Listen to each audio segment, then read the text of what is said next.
9/11 والے دن تو مسلمانوں کی حالت بہت خراب تھی، کینیڈا میں بھی اور امریکہ میں بھی. سب لوگ اپنے گھروں میں بیٹھ گئے، باہر نکلنے، مسجدیں بند کر دی لوگوں نے. تو اس دن واحد میں آدمی تھا، صبح 8 بجے جب ٹوئن ٹاورز پہ سیکنڈ جہاز لگا ہے، میں نیشنل میڈیا میں بیٹھا ہوا میں کہہ رہا تھا آپ پوری دنیا کے اندر پیسے لے کر لوگوں کو خرید رہے ہیں، جبکہ آپ کے اپنے ملک کے شہری ہوم لیس ہیں. آپ جا کے ٹورانٹو دیکھیے، نیو یارک دیکھیے، واشنگٹن ڈی سی دیکھیے، بے شمار لوگ ہوم لیس ہیں، سردیوں کے اندر سڑک پہ مر جاتے ہیں. کینیڈا کے ایک سرے سے لے کر دوسرے سرے تک میں نے 6500 کلومیٹر پیدل چل. تمہارے گھر میں بلڈ بات ہو جائے گا، تمہارے بچوں کا اغوا کر لیں گے، تمہیں قتل کر دیں گے، سہروردی تمہیں جہاں ملے گو اینڈ کل ہم. یہ تو بہت ہوا ہے. وال اسٹریٹ جرنل نے میرے اوپر ایک اسٹوری پوری لکھی 2003 کے اندر. میں نے جو کراچی دیکھا ہے، کراچی بالکل ویسٹرن دنیا سے کے مقابلے کے شہر تھا. تو ہمارا بھی یہ ہے کہ ہم آپ مینٹلی لوگوں کو تھرو لاجک اینڈ ریزن یہ نہ کریں آپ اپنا تھوپ دیں. آپ کا اپنے بچوں کے ساتھ اتنا اوپن کمیونیکیشن ہو کہ وہ ڈیزاسٹر کر کے بھی باہر آ جائیں، آپ کو آگے بتائیں. بسم اللہ الرحمن الرحیم، اللہم صلی وسلم وبارک علیہ. ڈائریکشن پوڈ کاسٹ حافظ احمد کے ساتھ ایک بار پھر آپ کو خوش آمدید کہتے ہیں. آج ہمارے گیسٹ کینیڈا سے تشریف لائے ہوئے ہیں اور بہت عظیم شخصیت کے بیٹے ہیں اور ماشاءاللہ خود بھی ایک بہت بڑا کام لے کر چل رہے ہیں. ان کے کام کا ان سے انشاءاللہ سارا انٹروڈکشن اور سارا کچھ لیں گے آج. سید بدیع الدین سہروردی صاحب، سر السلام علیکم. وعلیکم السلام ورحمۃ اللہ وبرکاتہ. سب سے پہلے تو بہت شکریہ، مصروف اوقات میں سے آپ نے وقت نکالا اور ہمارے یہاں تشریف لائے. آپ کا شکریہ، آپ نے موقع دیا. انشاءاللہ کچھ باتیں کریں گے انشاءاللہ. تو میں پوچھنا یہ چاہوں گا کہ ابھی ہم جب گاڑی میں آ رہے تھے تو آپ نے کراچی کا تذکرہ چھیڑ دیا. تو تقریباً 31 سال آپ کو کینیڈا میں ہو گئے. تو اس وقت کا کراچی، آج کا کراچی، اسی سے بات شروع کرتے ہیں. نہیں، کراچی کو دیکھ کے خوشی بھی ہوتی ہے اور افسوس بھی ہوتا ہے. خوشی اس بات کی ہوتی ہے کہ الحمدللہ انفراسٹرکچر میں کچھ بریجز بنے ہوئے ہیں، کوئی سڑکیں بن گئی ہیں، لیکن بہت ساری سڑکوں کی حالت دیکھ کے رونا بھی آتا ہے کہ وہ خود ہی بھی ہیں اور اس پہ ٹریفک چل رہا ہے اور گاڑی توڑ سڑکیں ہیں وہ سب، ہے نا. اسپیڈ بریکر کی بجائے میں کہتا ہوں یہ گاڑی بریکر ہے. تو انفراسٹرکچر جب تک نہیں بنے گا اس وقت تک آپ کا اسٹینڈرڈ آف لیونگ بھی بہتر نہیں ہوگا. یعنی پراپرٹی ویلیو تو یہاں پر بالکل ویسٹرن دنیا کے لیول کے برابر ہے، بہت زیادہ، کروڑوں اربوں روپے کے گھر یعنی کوٹھیاں یا گھر بن رہے ہیں. جبکہ آپ نے انفراسٹرکچر تو بالکل خراب ہے، گٹر لائن آپ کی بند ہے، پانی آپ کے پاس نہیں ہے، سڑکیں آپ کی کھلی ہوئی ہیں. تو میں نے جو کراچی دیکھا ہے میرے بچپن کے اندر، میں کہتا یعنی کراچی بالکل ویسٹرن دنیا سے کے مقابلے کا شہر تھا. یعنی میں نے خود اپنی آنکھوں سے دیکھا ہے کہ نمائش سے لے کر یا گرو مندر سے لے کر کیماڑی تک، یہ اس کو ہم اس زمانے میں بندر روڈ کہتے تھے، بعد میں اس کا نام ایم اے جنرل روڈ ہو گیا. یہ پوری سڑک باقاعدہ رات کو دھلتی تھی 12 بجے کے بعد، لٹرلی پانی سے، جیسے گھر میں فرش دھوتے ہیں آپ، یہ سڑک دھلتی تھی. یہاں ٹرام چلتی تھی، ٹھیک ہے، اور الحمدللہ کوئی خطرہ نہیں. آپ رات کو 2 بجے شہر میں نکل جائیں، پیدل نکل جائیں. ہم کل پاکستان محفل ناز جو میرے والد صاحب کراتے تھے اندر بان ریاض رسول کے تحت، ہم رات کی پوری رات ہم 3 اٹی سے لے کر کیماڑی تک پوسٹر لگانے جا رہے ہیں. کوئی ڈر نہیں ہے، کوئی خوف نہیں ہے، ذرہ برابر. بڑا انجوائے کرتے تھے. تو لائف بڑی مزیدار، بڑی جوائفل تھی. ابھی بھی ہے جن کی ہے، لیکن عام آدمی کی جو ہے نا اس کو دیکھ کے پریشانی ہوتی ہے. ہاں، صحیح. اچھا، یہ ماشاءاللہ آپ کا جو تعلق ہے علامہ ریاض الدین سہروردی رحمہ اللہ، پاکستان میں نعت کا ایک بہت بڑا نام، نعت خواں بھی تھے اور نعت کو شاعر بھی تھے. اور ان کی لیگیسی کو پھر ہم دیکھتے ہیں کہ سید فصیح الدین سہروردی صاحب، آپ کے چھوٹے بھائی، انہوں نے جو ہے وہ لے کر چلے اور ماشاءاللہ پوری دنیا میں آج ان کو سنا جاتا ہے، پسند کیا جاتا ہے اور ان کی ایک بہت جو ہے ماشاءاللہ ایک ڈیمانڈ ہے. تو ذرا اپنے خانوادے کے بارے میں کچھ بتائیں، اپنے والد صاحب کے بارے میں بتائیں، وہ نعت کا سفر اور ان سے کیا کیا آپ لوگوں نے حاصل کیا. تو میں چاہتا ہوں وہ ذرا اس کو آپ ذرا کھوڑیں آج. میں یہ چاہوں گا کہ میں وہ باتیں کروں جو لوگوں کو پتہ نہیں ہے اپنے والد. ایگزیکٹلی. آپ نعت کے حوالے سے تو ساری دنیا انہیں جانتی ہے، شاعری کے حوالے سے جانتی ہے. میرے والد جو میرے مرشد بھی ہیں، میرے استاد بھی ہیں، ماشاءاللہ، حضرت علامہ سید محمد ریاض الدین سہروردی رحمۃ اللہ علیہ. یہ اور پھر ہمارے جو خاندان ہے وہ جنریشن تک مولا علی تک پہنچتا ہے. اور تمام کے تمام جتنی بھی ہمیں اینسسٹری اپنی معلوم ہے، سب کے سب عالم، سب کا اپنا روزگار. اچھا، ماشاءاللہ. ہمارے جو دادا تھے مفتی اعظم کشمیر، جی، یعنی بارہمولہ ان کا شہر تھا. پھر وہ مائگریٹ ہو کے امرتسر آ گئے پاکستان بننے سے بہت پہلے. والد صاحب جو ہیں جب یہ یعنی پاکستان انڈیا سیپریشن ہونے سے پہلے یہ متحدہ پنجاب تھا نا, ایک ہی پنجاب تھا, پنجاب ڈیوائڈ ہوا, اس پورے پنجاب کے مسلم لیگ کے جوائنٹ سیکریٹری تھے آپ کے والد صاحب. علامہ ریاض الدین سہروردی, ہی واز جوائنٹ سیکریٹری تھے پورے پنجاب کے. اچھا وہ آپ لوگ مطلب کاسٹ کے حساب سے آپ لوگ کشمیری ہیں؟ سید ہیں. سید ہاں سید ہیں جی جی جی. اور آپ لوگوں کی مطلب آبائی علاقہ کشمیر کہلائے گا. والد صاحب کی طرف سے یا دادا کی طرف سے کشمیر کہلائے گا, لیکن دادی ہماری جے پور کی ہے. اوکے. اور والد صاحب کی جائے پیدائش جے پور ہے. اچھا اچھا. تو وہ ہمارا والد کا ننیال پورا جے پور کا یعنی اس راجستھان کے علاقے کا. ان کے استاد جو تھے ان کے ماموں تھے محمد حسین جو وہاں جے پور میں تھے. اچھا یہ واقعی میں بہت نئی بات تھی یہ جو آپ نے متحدہ پنجاب کے والے سے وہ جوائنٹ سیکریٹری سے. نہیں دوسری بات سنیے آپ, جب پاکستان بن گیا جی جی اچھا دوسری انہوں نے جو اپنی بالکل بچپن میں یعنی والد صاحب نے امامت اور خطابت کب شروع کی؟ He was only 15 years old. 15 سال کی عمر میں, کیونکہ ہمارے دادا کا انتقال ہو گیا, ہم نے تو اپنے دادا کو دیکھا نہیں. تو جب دادا کا انتقال ہوا اور ان کا انتقال امرتسر میں ہوا تو کیونکہ کشمیر سے مائگریٹ ہو کر وہ امرتسر آ گئے تھے. امرتسر میں ان کا بہت بڑا مدرسہ تھا, جامعہ نظامیہ سراجیہ. تو والد صاحب جب دادا کا انتقال ہو گیا تو ان کی جو انتظامیہ تھی مدرسے کی مسجد کی, انہوں نے کہا جی ہم نے کسی اور کو نہیں رکھنا, یہ سید جلال الدین چشتی رحمۃ اللہ علیہ کے یہ بیٹے ہیں ریاض الدین صاحب, یہی مسجد کے امام. تو 15 سال میں انہوں نے ذمہ داری سنبھال لی. اور پھر بڑی ینگ ایج میں والد صاحب نے بہت بڑے اپنے والد کی عمر سے بھی بڑے ان لوگوں کے ساتھ کیا کام. والد صاحب نے علامہ مشرقی کے ساتھ کام کیا ہے, والد صاحب نے علامہ ثناء اللہ امرتسری کے ساتھ کام کیا ہے. یہ اہل حدیث مکتبہ فکر کے بہت بڑے عالم تھے اور والد صاحب الحمدللہ سنی مکتبہ فکر کے تھے, لیکن دونوں ایک اسٹیج پہ بولتے تھے. تو یعنی اتنے بڑے علماء سے پاکستان بننے سے پہلے ان کا کام. جب پاکستان بن گیا تو والد صاحب نے پھر لاہور آئے, وہاں سے لاہور کے بعد پھر وہ کراچی منتقل ہو گئے اور یہیں پر اللہ نے ان کی زندگی کا جو آخری مرحلہ تھا وہ بھی پورا ہوا, قبر شریف بھی یہیں بن گئی. تو جب پاکستان آئے تو زمیندار اخبار میں کام کیا. اب زمیندار اخبار اس زمانے کا سب سے معتبر اخبار تھا جو لاہور میں. تو مولانا ظفر علی خان بہت بڑا نام ہے صحافت, مولانا ظفر علی خان کے ساتھ, شورش کاشمیری کے ساتھ اور مجید نظامی جو نوائے وقت کے بانی ہیں, ان سب نے میرے والد نے ان کے ساتھ کام کیا ہے زمیندار اخبار میں. نوائے وقت جب شروع میں شروع ہوا تو کچھ عرصے تک انہوں نے اس میں بھی کام کیا. پھر والد صاحب نے اپنا اخبار نکالا اور بہت سارے ہمارے سنی بھائیوں کو یہ پتہ نہیں ہے جمعیت العلماء پاکستان کے بانیوں میں میرے والد شامل ہیں. اچھا. سب سے پہلے جمعیت علماء پاکستان کی جب بنیاد رکھی گئی تو والد صاحب اس کے سب سے پہلے جنرل سیکریٹری ہیں. اوکے. یہ جمعیت علماء پاکستان والے بھی نہیں بتاتے ہیں. اچھا. یا ان کو پتہ ہی نہیں ہے بیچاروں کو. ہاں مولانا ابو الحسنات صاحب کو صدر بنایا تھا جی جی. اور والد صاحب پہلے جنرل سیکریٹری ہیں جمعیت العلماء پاکستان کے. بعد میں جمعیت علماء پاکستان مولانا شاہ محمد نورانی رحمۃ اللہ علیہ ان لوگوں نے اس کو ٹیک اوور کیا اور بڑا اس کا نام بھی ہوا. لیکن ان لوگوں نے بھی کبھی مینشن نہیں کیا کہ علامہ ریاض الدین سہروردی ہیں کون, جمعیت علماء پاکستان سے ان کا تعلق کیا ہے. تو یہ والد صاحب نے ماشاءاللہ یہ کام کیا. کچھ عرصے وہ مجلس احرار میں بھی رہے.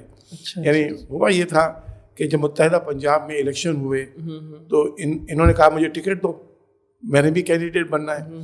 تو یعنی پروونشل اسمبلی کا الیکشن تھا, لیکن مسلم لیگ کے جوائنٹ سیکریٹری ہوتے ہوئے ان کو ٹکٹ نہیں دیا گیا کیونکہ میرے والد صاحب نہ نواب تھے نہ وڈیرے تھے نہ جاگیردار تھے. سمجھ گئے نا, کیونکہ مسلم لیگ میں شروع سے نوابوں کی وڈیروں کی کنٹرول رہا ہے. پاکستان بننے سے پہلے بھی. ہاں یہ بھی ایک فیکٹ, یہ تو فیکٹ ہے کہ مسلم لیگ بنائی نوابوں نے, جاگیرداروں نے. اب نواب جوناگڑھ, نواب محسن الملک, نواب وقار الملک, نواب یہ نواب وہ ساری نوابوں نے تو مسلم لیگ بنائی تھی. اور کس نے بنائی تھی؟ تو والد صاحب چونکہ نواب نہیں تھے تو ان کو ٹکٹ نہیں ملا. تو یہ دل برداشتہ ہو کے مجلس احرار میں شامل ہو گئے. اچھا. وہاں علامہ مشرقی کے ساتھ انہوں نے کام کیا. لیکن خود کہتے ہیں کہ میں حالانکہ مجلس احرار جو تھی وہ پاکستان کے قیام کی مخالف تھی. والد صاحب کہتے تھے میں پہلا انسان تھا جس نے مجلس احرار میں شمولیت اختیار کرنے کے باوجود پاکستان کی حمایت میں بولتے تھے. وہ کہتے تھے کہ پاکستان بننا چاہیے. تو یہ ان کی بڑی ایک ڈائنامک لائف تھی جس کو کسی نے بھی اجاگر نہیں کیا. اور یہ لوگوں کو پتہ ہونا چاہیے کہ علامہ ریاض الدین سہروردی خالی نعت خوان نہیں, نعت گو شاعر نہیں, ایک بہت بڑے عالم دین، کتابوں کے مصنف اور ایک بڑے اچھے سیاستدان تھے، سیاستدان پلس صحافی، صحافت، ہاں صحافت ان کا بہت پیشہ رہا الحمدللہ۔ جنگ اخبار میں بہت عرصے تک کراچی میں جب تھے تو اس کا جو اسلامی صفحہ ہوتا تھا اس پہ ان کا مستقل آرٹیکل کئی سالوں تک چھپتا رہا، تو یہ ساری چیزیں لوگوں کو پتہ ہوں، تو وہ ایک بڑی ڈائیورس پرسنالٹی اللہ نے ان کو دی تھی، اور بڑے الحمدللہ یعنی مختلف ایکسپرٹیز اور اسکلز اللہ نے ان کو نوازا تھا۔ تو قائد اعظم یا علامہ اقبال سے ان کی ملاقات نہیں، قائد اعظم سے ان کی ملاقات نہیں ہے، نہ علامہ اقبال سے ملاقات ہے، لیکن علامہ اقبال کے بہت بڑے عاشق تھے۔ اچھا، تو یہ ذرا بتائیں کہ والد صاحب سے ظاہر ہے آپ لوگ پاکستان کے بارے میں بہت کچھ سنتے ہوں گے، اسٹوریز، جیسے ہم بھی اپنی دادی وغیرہ سے جو ہے پوچھتے رہتے ہیں اس وقت کے حالات، تو جو ہے نا کیا آپ کو خاص بات لگتی ہے والد صاحب نے کچھ ایسا بتایا ہو اسپیشلی نظریہ پاکستان سے ریلیٹڈ؟ کیونکہ آپ بھی جانتے ہیں آج سیکولر لبرل لابی بہت باتیں کرتی ہے نا اس حوالے سے کہ جی پاکستان جو ہے وہ اس کی بنیاد سیکولر ہے، تو نظریہ پاکستان سے ریلیٹڈ والد صاحب کی کچھ یادداشتیں اگر آپ شیئر کرنا چاہیں۔ نظریہ پاکستان تو اس میں تو کوئی شک نہیں ہے کہ پاکستان بنا ہی تھا اسلام کے نام کے اوپر، نبی علیہ الصلوۃ والسلام کی محبت اور اطاعت کے نام پر۔ یقیناً پاکستان کا مطلب کیا لا الہ الا اللہ، یہ تو بات اس میں تو کوئی ہے ہی نہیں، لیکن وہ جو سیکولر کانسیپٹ ہے وہ اس کو آپ سیکولر کہہ سکتے ہیں کہیے، لیکن وہی تو اسلامی کانسیپٹ ہے کہ جب اسلامی مملکت میں جو مائنورٹیز ہیں ان کے حقوق کی حفاظت آپ کی ذمہ داری ہے، وہ تو ہے، تو اس کو آپ سیکولرزم کہتے ہیں، ہم اس کو اسلام کہتے ہیں۔ ہم لوگ کہیں نا بھی سیکولرزم میں سب کو اپنے اپنے مذہب پہ عمل کرنے کا حق ہے، تو ہم کہتے ہیں اسلام بھی یہی کہتا ہے کہ ہر ایک کو اپنے مذہب پہ چلنے کا حق ہے، آزادی ہے پوری طرح سے۔ لیکن وہ کہتے ہیں لیکن ملک اسلامی جمہوریہ نہیں رہے گا، ملک کا اسٹیٹ کا کوئی جو ہے نا مذہب نہیں رہے گا، وہ اس طرح بات کرتے ہیں نا۔ نہیں میں آپ کو ورنہ یہاں تک تو ہم متفق ہیں کہ ظاہر ہے اس میں تو کوئی اختلاف ہے ہی نہیں۔ نہیں حافظ صاحب دیکھیے، مغربی دنیا بہت حد تک سیکولر اپنے آپ کو کہتی ہے، جی، لیکن وہاں پر اسلام سے دشمنی کیوں ہے؟ اسلام فوبیا وہاں کیوں نہیں ہے؟ میں تو دن رات فیس کرتا ہوں وہاں پر، الحمدللہ میں ان کو کاؤنٹر بھی کرتا ہوں، مجھے بھی آزادی ہے کہ میں اسلام، لیکن ہے نا اسلام جب آپ اپنے آپ کو سیکولر کہتے ہیں تو پھر مسلمان کی جان چھوڑیں، مسلمان کو اپنی عبادت کرنے دیں، ان کو اپنے کپڑے پہننے دیں۔ ہم کرتا شلوار پہن کے بازار میں نکل جائیں تو لوگ بڑی نگاہ دیکھ رہے ہوتے ہیں کہ کون سا غیر ملکی یہاں پر آ گیا، جبکہ ہم بھی کینیڈین ہیں۔ تو یہ چیز نہیں ہے، سیکولرزم کے نام پر عصبیت تو ہے نا۔ ہاں بالکل ہے۔ تو یہ کہنا کہ سیکولرزم میں آپ کو پوری آزادی ہے، پوری آزادی نہیں ہے۔ آج بھی امریکہ میں جو صدر اپنا حلف لیتا ہے وہ بائبل پہ ہی اٹھاتا ہے، بائبل پہ لیتے ہیں، اور ہمیں اس ہمیں کوئی تکلیف نہیں ہے اس کی، آپ بائبل پہ اٹھائیں، آپ عیسائی ہیں، آپ بائبل پہ اٹھائیں، کوئی مسلمان سربراہ بن جائے اس کو وہ قرآن پہ اٹھائے۔ یقیناً۔ اور ہمارے امریکن کانگریس میں 2-3 مسلمان ہیں، انہوں نے قرآن پہ حلف اٹھایا، تو یہ آزادی تو حاصل ہے، لیکن یہ کہنا کہ سیکولرزم میں مذہبی آزادی ہے یہ غلط بات ہے۔ ہمارے دین میں بھی اس سے زیادہ بہتر مذہبی آزادی ہے۔ سیکولرزم میں اسٹیٹ رسپانسبل ہے آپ کی ویل بینگ کے لیے، لیکن اسی اسٹیٹ کے اندر سیکولرزم میں دیکھیے لوگ گاربیج کے اندر کھانا تلاش کر رہے ہوتے ہیں، ہوملیس سردیوں کے اندر -40 کے اندر فٹ پاتھ پہ سو رہے ہوتے ہیں، کئی مر جاتے ہیں اس میں، یہ وہ سیکولرزم ہے نا جو ایک ہوملیس کا نہ خیال کر رہا ہے نہ بھوکے کو کھانا کھلا رہا ہے۔ آپ پوری دنیا کے اندر پیسے لے کر لوگوں کو خرید رہے ہیں، جبکہ آپ کے اپنے ملک کے شہری ہوملیس ہیں۔ آپ جا کے ٹورانٹو دیکھیے، نیو یارک دیکھیے، واشنگٹن ڈی سی دیکھیے، بے شمار لوگ ہوملیس ہیں، سردیوں کے اندر سڑک پہ مر جاتے ہیں۔ تو یہ کیسا سیکولرزم ہے؟ اور اگر یہ اسلام ہو تو اسلام ان کی ذمہ داری خود لیتا ہے کہ ہمارے شہر کے اندر ایک کتا بھی مر گیا تو اس کی ذمہ داری بھی سربراہ مملکت کے اوپر پڑتی ہے۔ تو اسلام کے مقابلے میں سیکولرزم کچھ نہیں ہے، جتنی آزادی، جتنی ویلفیئر، جتنا نان و نفقے کی ذمہ داری اور سٹیزن کی ویل بینگ، ان کے ساتھ کنیکشن، ان کے ساتھ ایسوسیشن، ان کا کمفرٹ اسٹیٹ کی ذمہ داری ہے، یہ سیکولرزم میں نہیں ہے، یہ اسلام کے اندر ہے۔ بدقسمتی سے مسلمانوں نے خود اسلام کو چھوڑ دیا ہے، تو وہ اب وہ کس کے سامنے ایک اسلامی ماڈل پیش کریں، وہ ہم کر نہیں سکتے۔ بالکل بالکل۔ تو خیر بات ہماری کہاں سے شروع ہوئی تھی کہاں پہنچ گئی، لیکن آپ نے بڑا ایک اچھا جو ہے نا وہ ٹریک سیٹ کر دیا، اسی پہ جو ہے نا وہ چلنے کی کوشش کرتے ہیں۔ میں ناظرین کو بتانا چاہوں گا کہ سید بدرالدین سہروردی صاحب 31 ایئرس سے 31 سال سے کینیڈا میں ہیں، اور جیسے انہوں نے ذکر بھی کیا کہ وہاں پہ بھی یہ جو اسلاموفوبیا ان کو فیس کرنا پڑتا ہے۔ تو حضرت کینیڈا کیوں گئے تھے؟ مطلب کراچی چھوڑ کے آپ کینیڈا کیوں گئے تھے؟ نہیں، میں کراچی سے کینیڈا نہیں گیا۔ میں نے NED سے یہاں سے الیکٹریکل انجینئرنگ میں BA کیا تھا، اس کے بعد پھر میں امریکہ ماسٹرز کرنے چلا گیا۔ اوکے۔ تو وہاں سے پھر ماسٹرز کرنے کے بعد پھر مجھے سعودی عرب سے جاب آفر آئی، تو پھر میں کنگ سعود یونیورسٹی میں نے 7 سال پڑھایا۔ تو میں امریکہ سے پھر سعودی عرب چلا گیا. وہاں الحمدللہ جو کنگ سعود یونیورسٹی جو سعودی عرب کی سب سے بڑی یونیورسٹی ہے. یہ کون سے اس میں ہے اس شہر میں؟ ریاض میں ہے, جامع ملک سعود ریاض میں ہے.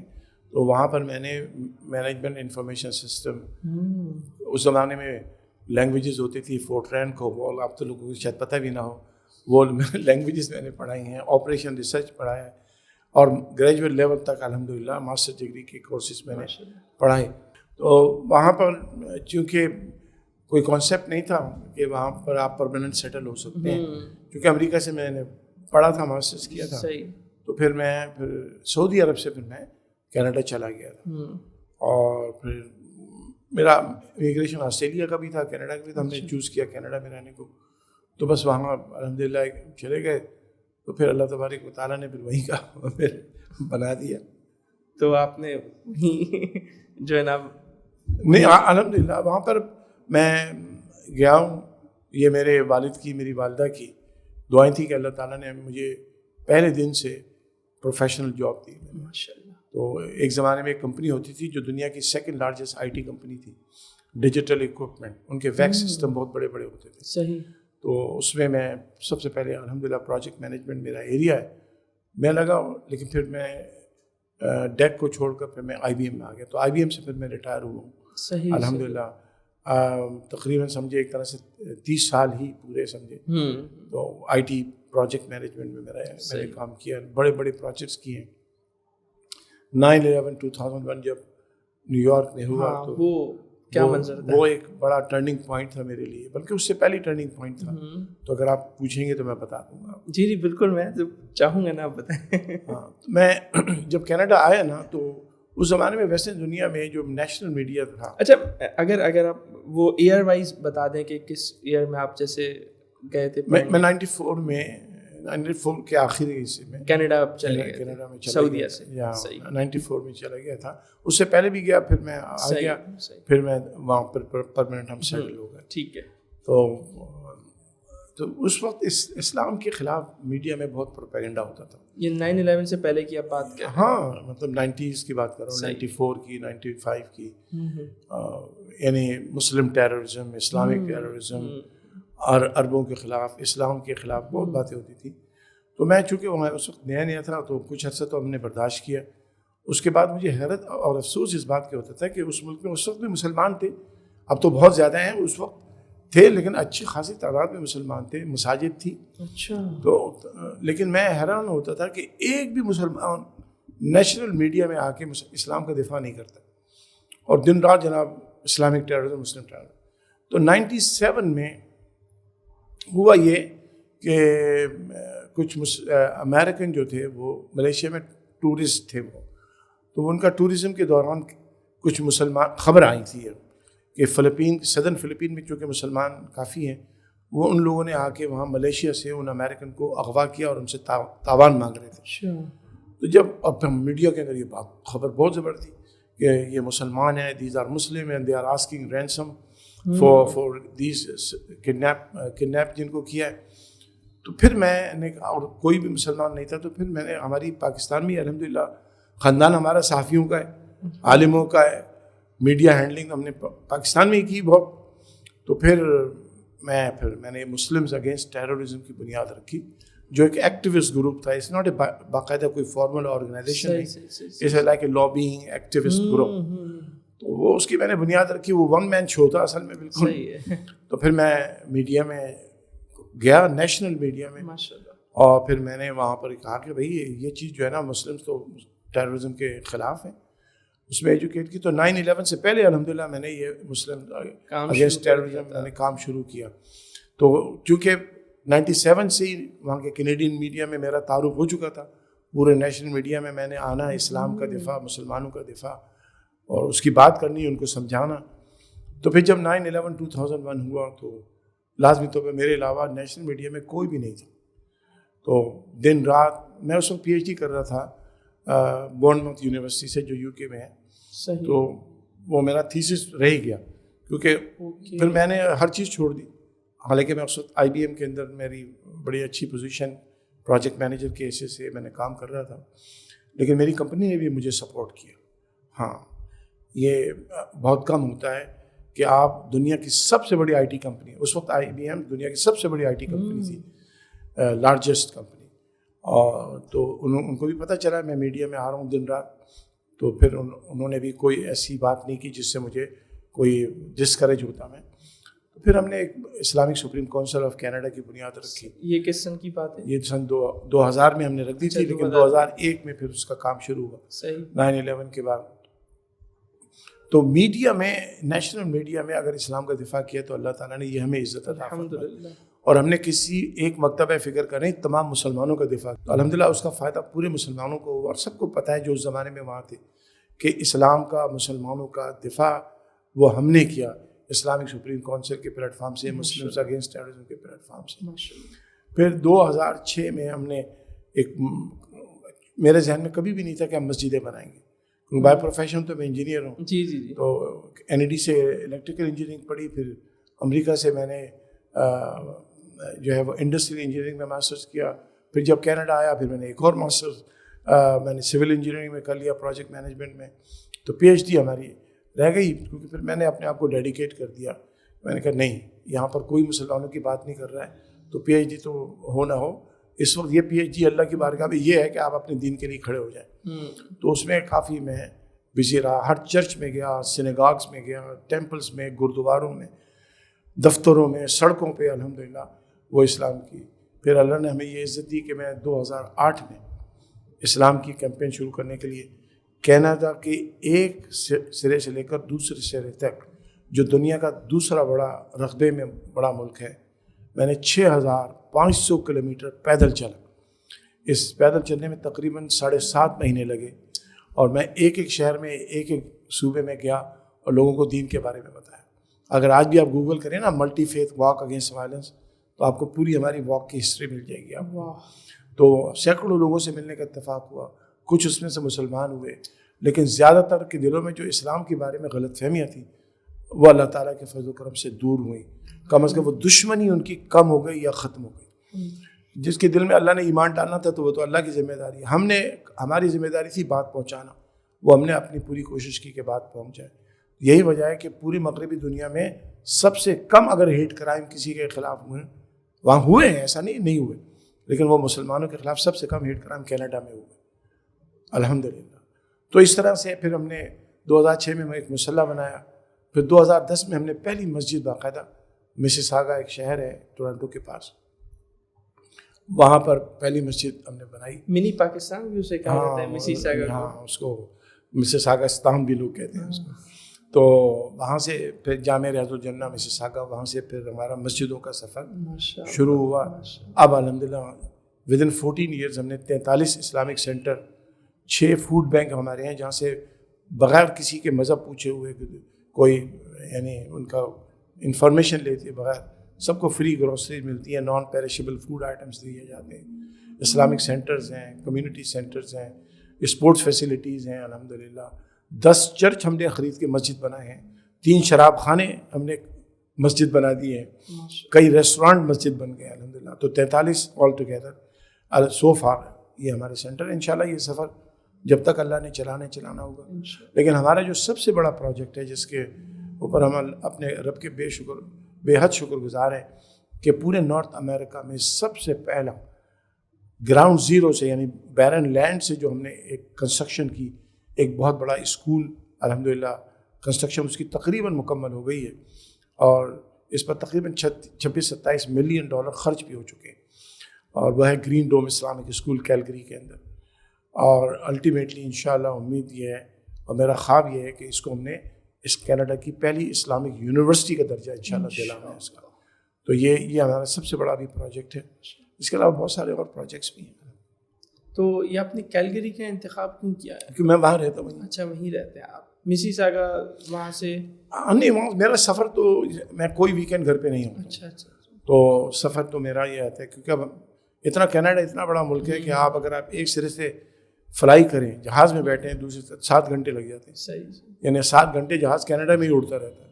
تو اس لیے یہی ہوتا ہے کہ پھر کیونکہ تمام مساجد کا جو لیڈ کر رہا ہوں وہ میں خود کرتا ہوں، تو پھر اس کے نتیجے میں میٹنگز ہوتی ہیں, پروگرامز ہوتے ہیں, فنڈ ریزنگ ہوتے ہیں. فنڈ ریزنگ میں خود کرتا ہوں سب کے الحمد للہ.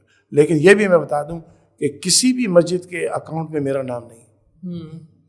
وہاں کے جو لوکل لوگ ہیں وہی اپنا بینک آپریٹ کرتے ہیں, وہی چندہ جمع کرتے ہیں, وہی اس کو کاؤنٹ کرتے ہیں. میں نے الحمد للہ کیلگری جہاں میں رہتا ہوں وہاں پر بھی کسی بینک اکاؤنٹ میں چندہ میں نہیں ٹچ کرتا, ہاتھ میں نہیں لگاتا. وہاں کے جو مقامی لوگ ہیں وہی سب کام کرتے ہیں. ان چیزوں سے میں نے اپنے آپ کو خود دور رکھا. اچھا, کیلگری کے بارے میں نے سنا ہے, میں نے کبھی اس کو سرچ بھی نہیں کیا اتفاقاً, بس سنا ہے کہ کیلگری کینیڈا میں سب سے خوبصورت ہے. کیا ایسا ہی ہے؟ ہاں, کیلگری مطلب یہ ٹورسٹ پلیس ہے. کینیڈا گھومے نا تو نہیں, میں تو کیلگری میں تو رہتا ہوں. وہاں تو خوبصورت پلیس اس لیے ہے کہ وہاں پر پہاڑ ہیں, جھیلیں ہیں. جیسے آپ کا کاغان ہے, چترال یہ علاقہ ہے نا, تو کیلگری کے ساتھ ہی بینف ایک چھوٹا سا شہر ہے, وہاں سے جو شروع ہوتا ہے. پھر ہمارا برٹش کولمبیا بہت خوبصورت ہے. ناردرن اونٹاریو بہت خوبصورت ہے. بہت سارے لوگوں کو پتہ نہیں ہے کہ ناردرن اونٹاریو کتنا خوبصورت ہے. وہاں پہاڑ بھی ہیں, جھیلیں بھی ہیں. تو اللہ نے اس ملک کو بڑا نوازا ہے, بہت نوازا ہے. ہر قسم کا لینڈ اسکیپ آپ کو مل جائے گا. فلیٹ پریریز بھی آپ کو ملیں گی, ہائی ماؤنٹینس بھی ملیں گے, چھوٹی چھوٹی ہلز بھی ملیں گی. اور دنیا کا سب سے زیادہ میٹھے پانی کا ذخیرہ وہ کینیڈا کے پاس ہے. اچھا, ہاں, 1/5 ریزروز آف ڈرنکنگ واٹر وہ کینیڈا کے پاس ہے. تو اگر اللہ نہ کرے اگر مستقبل میں امریکہ کی اور کینیڈا کی جنگ ہوئی تو پانی کی وجہ سے ہوگی. اچھا, صحیح, کیونکہ آپ کو پتہ ہے نا پانی کم ہو رہا ہے, پینے کا پانی کم ہو رہا ہے. صحیح. تو پانی کے جو ذخائر ہیں وہ کینیڈا کے پاس, دنیا کا 1/5 واٹر ان کے پاس ہے. صحیح, آپ کینیڈا کے ساتھ ہوں گے. صحیح. تو ماشاء اللہ یہ آپ کی بہت ایک انسپائرنگ جرنی ہے, اور میں سمجھتا ہوں انکریڈیبل ورک ہے. اللہ تبارک و تعالیٰ آپ کو اس میں مزید برکات عطا فرمائے, اور آپ کو مزید ہمت دے, اور مزید آپ کو ایسے لوگ دے جو آپ کے دست و بازو بنے, اور آپ اس کام کو مزید بڑھائیں. میں یہ پوچھنا چاہوں گا کہ 9/11 کو میں چاہوں گا تھوڑا اور آپ ڈسکس کریں, کیونکہ امریکہ میں تو بہت حالات خراب ہوئے ہیں. مطلب کال ٹریس ہو رہی ہے, لوگوں کو پکڑ کے جیلوں میں ڈالا جا رہا ہے, ڈاکیومنٹریز بنی, فلمیں بنی. کینیڈا میں کس طرح کے حالات ہیں؟ یقیناً وہاں سے کچھ تو بہتر ہوں گے, لیکن کیا کیا فیس کیا, جو ایسے انسیڈنٹ جو آپ نے ڈائریکٹلی فیس کیے ہوں اور آپ کو مطلب. ہاں دیکھیے 9/11 والے دن تو مسلمانوں کی حالت بہت خراب تھی, کینیڈا میں بھی اور امریکہ میں بھی, سب جگہ. لوگ اپنے گھروں میں بیٹھ گئے, باہر نکلنے, مسجدیں بند کر دی لوگوں نے, کہ ان کو پتہ نہیں اب کیا ہوگا. مطلب everybody was so frightened. Again میں کوئی شیخی نہیں مار رہا, نہ میں نے اپنی تعریف کروانی ہے.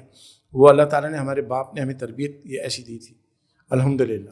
تو اس دن واحد میں آدمی تھا جو نیشنل میڈیا پر صبح 8 بجے جب ٹوئن ٹاورز پہ سیکنڈ جہاز لگائے, میں نیشنل میڈیا میں بیٹھا ہوا, میں کہہ رہا تھا اس وقت شروع ہو گیا تھا کہ یہ مسلمان ہیں, یا نا عرب سے کوئی آیا ہے, وہاں سے کوئی آیا ہے, انہوں نے یہ حملہ کیا. میں ان کو کہا, اس وقت پتہ نہیں تھا کس نے کیا. اچھا, آپ پہلے سے ہی وہاں موجود تھے اور پھر فوراً آپ پہنچے وہاں پہ میڈیا پہ اس ٹائم پہ جب نہیں, مجھے تو کال آ گئی تھی. اچھا, کال آ گئی تھی, تو کال آ جاتی ہے, کیونکہ میں واحد آدمی تھا پورے کینیڈا میں جو مسلمانوں کی بات کر رہے تھے. اچھا, جو دوسرے مسلمان تھے یا تو ان کو انگریزی آتی نہیں تھی, یا پھر ان کی ہمت نہیں ہوتی تھی, میڈیا ہینڈلنگ نہیں ہوتی تھی. تو میں الحمد للہ, تو مجھے فوراً کال آئی وہاں سے CBC سے کہ بھائی آپ آ جائیں. تو لائیو میرا انٹرویو ہوا. تو میں نے ان کو یہ کہا, میں نے بولا دیکھیں اس وقت تک کیونکہ ہمیں پتہ نہیں تھا کس نے کیا, میں نے کہا don't blame Muslims, you can not. پھر میں ان کو ان کا چہرہ میں دکھا دیتا تھا. میں نے کہا یہ بتائیے, اوکلاہوما ایک اسٹیٹ ہے, وہاں شہر ہے امریکہ میں, تو وہاں پر فیڈرل بلڈنگ میں ایک ٹیررزم ہوا تھا کافی سال پہلے. تو وہ ٹیررزم کرنے والا ٹیموتھی میکوے تھا جو US مرین تھا. میں نے کہا دیکھو فیڈرل بلڈنگ میں ڈیزاسٹر جو کس نے کی تھی, ٹیررزم کیا تھا, وہ کوئی مسلمان تھا, بھائی تمہارا اپنا آدمی تھا. تو جب میں اس قسم کی باتیں کی تو وہ سب الحمد للہ کہنے لگے, ہاں یا we do not know who did it, so we should be careful. So الحمد للہ اس ایجوکیشن کے نتیجے میں, اور پھر کنسسٹنٹ رہا نا میں, ایک دفعہ تو نہیں نا, پھر روزانہ میں نے کو کہا, میں نے کہا don't use these words, there is no such thing as Islamic terrorism اور Muslim terrorism, because these are conflicting scenarios and you can not have کہ ایک آدمی مسلمان بھی ہو اور ٹیررسٹ بھی ہو, یہ کیسے ہو سکتا ہے. میں اس طرح سے ان سے آرگومنٹ ہوتا تھا.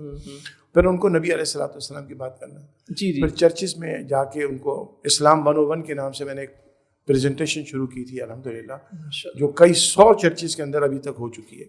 اور اس میں قرآن کریم کی وہ آیتیں جو یہ لوگ مس کوٹ کرتے ہیں کہ قرآن میں لکھا ہے کہ kill all the Jews and Christians. I said, there is no such thing in Quran. Go kill all the Jews and Christians. Where it is?